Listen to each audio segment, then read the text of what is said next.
Donc nous avons une matinée chargée, et donc pour faire attendre, nous allons vous passer un clip qui retrace brièvement la vie du général Dufour et qui a été fait par la Poste suisse à l'occasion de l'édition d'un timbre à l'occasion du 150e anniversaire de la mort du général Dufour. A noter que pour le compte de la SAMIX, j'ai fait faire à la Poste française également un timbre pour commémorer le 150e anniversaire de la mort du général Dufour. Voilà. Alors, je vous propose d'écouter ce clip.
Juste préciser pour ceux qui ont vu le timbre suisse qu'en scannant avec l'application de la Poste le timbre, vous avez tout le clip qui démarre sur le timbre.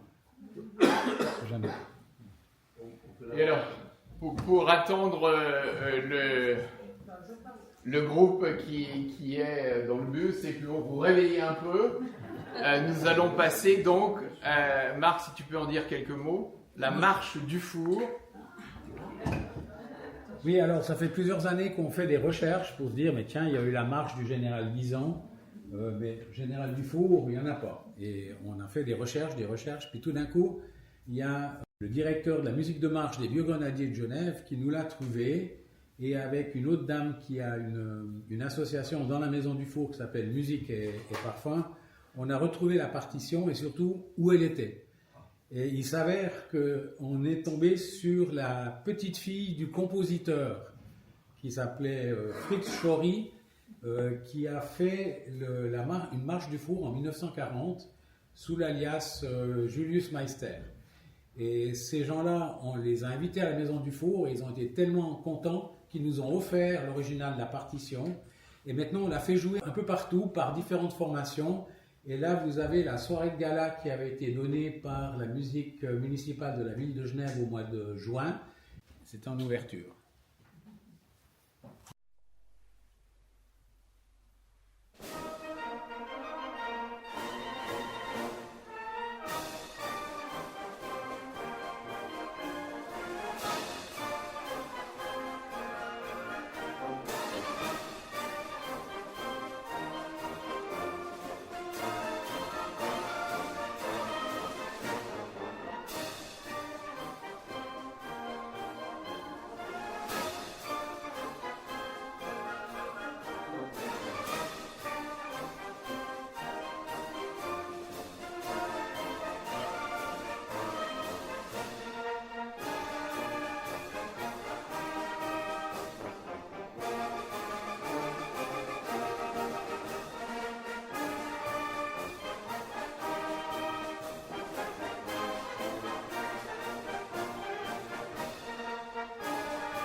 Alors tout d'abord, pour ceux qui ne me connaissent pas, je suis Philippe Moirot, je suis le président de la SABIX. Je suis polytechnicien de la promotion 81. La SABIX, c'est la Société des Amis de la Bibliothèque, du Musée et de l'Histoire de l'École Polytechnique. Société amicale, petite société historique qui a vocation à aider le musée à s'enrichir, enrichir les collections. Nous publions un bulletin semestriel, nous éditons également des livres, puis nous organisons des conférences et quelques manifestations de ce type. Donc ce matin, nous avons une matinée particulièrement dense, puisque nous avons 5 orateurs. 5 orateurs dans une matinée, ce serait bien que chaque orateur limite son créneau à 30 minutes, ce serait bien. Nous avons ensuite quelques aspects pratiques. Nous irons déjeuner ensemble à la cantine de l'école polytechnique. Nous allons traverser le grand hall et on essaiera de faire une photo de groupe dans le grand hall. Il y a un bel espace pour faire des photos avec un fond école polytechnique. Ensuite, nous irons à la cantine. C'est un self-service. Il y a entrée, plat, dessert et boissons. Et on va se trouver une table au milieu, une ou deux tables, probablement plusieurs tables, au milieu des élèves, des enseignants et des militaires de l'école polytechnique. Généralement, sur un plateau, on déjeune assez vite, mais on va prendre le temps. Et pour ceux qui ne connaissent pas, je vous ferai un petit tour du campus de l'école polytechnique, qu'ils le découvrent. L'école polytechnique est arrivée ici en 1975, dans un espace qui était un plateau totalement agricole. Il y a eu plusieurs étapes. Il y a eu d'abord l'arrivée de l'école polytechnique, puis la construction de laboratoires, et depuis, je dirais, une quinzaine d'années, l'arrivée d'énormément d'écoles d'ingénieurs qui étaient implantées dans Paris et qui ont été installées un peu de force ici. Il y a l'ENSTA, qui est la techniques avancées, la plus vieille école d'ingénieurs française, donc c'était créé sous l'Ancien Régime pour les constructions navales. Il y a l'ENSAE, l'école de la statistique, il y a AgroParisTech, il y a les télécoms, il y a l'ENS Saclay, ex-ENS Cachan, j'en oublie certainement d'autres. Et au bout du plateau, il y avait déjà Centrale, et Centrale a fusionné avec Supélec, ce qui fait qu'on a une espèce de conurbation sur plusieurs kilomètres d'écoles. Ce n'est pas toujours réussi d'un point de vue urbanisme, mais c'est une concentration effectivement d'écoles scientifiques absolument exceptionnelle. J'espère qu'on vous aurez un petit sentiment en tout cas de l'immensité de ce plateau. L'année prochaine, en 2026, arrive ici le métro, ligne 18, qui rejoindra directement Massy-Palaiseau, que ceux qui sont déjà là connaissent, et Orly directement. Donc ce sera extrêmement pratique. Ensuite, bien entendu, nous aurons le plaisir de visiter le musée de l'école polytechnique. Vraiment des collections, vous allez être épatés, complètement épaté par ce musée qui est magnifique, sous la conduite d'Olivier Azola. Le musée de l'école polytechnique, Olivier nous en dira quelques mots tout à l'heure. Donc on sera là probablement vers 14h30. À 16h, nous avons le rendez-vous avec Monsieur Langendorf en visioconférence. Donc c'est vraiment un point fixe. Nous avons cet après-midi 3 interventions. Et donc nous ajusterons la première en fonction de l'heure à laquelle parce que nous devrons avoir Langendorf à 16h. Donc le musée de l'école polytechnique, vous allez voir, c'est quelque chose d'absolument extraordinaire. Donc la SABIX, nous on est juste une petite association d'aide au musée. Je crois qu'on ne serait pas aussi motivé si on n'avait pas une équipe de bibliothèques et de musées absolument remarquables. Donc ceux qui font des recherches sur l'histoire de l'école polytechnique ou sur des polytechniciens, ce qui est important quand même dans les armes du génie ou de l'artillerie, eh bien, vous savez que vous avez une équipe absolument remarquable que je ne peux que remercier une fois de plus. Et c'est l'occasion d'introduire Olivier Azola, qui est le responsable du centre de ressources historiques de la bibliothèque de l'école polytechnique, donc qui connaît absolument tout sur l'histoire de l'école polytechnique, qui est un puits de science sur tous les polytechniciens. Vous pouvez lui parler de n'importe quel polytechnicien du 19e et du 20e siècle, il va savoir tout sur lui. Il est très modeste, mais c'est vraiment un puits de science. Je le dis pour ceux qui font beaucoup de recherches historiques, notamment bien sûr sur les officiers du génie et de l'artillerie, puisqu'il y avait quand même beaucoup de polytechniciens au 19e siècle. Voilà.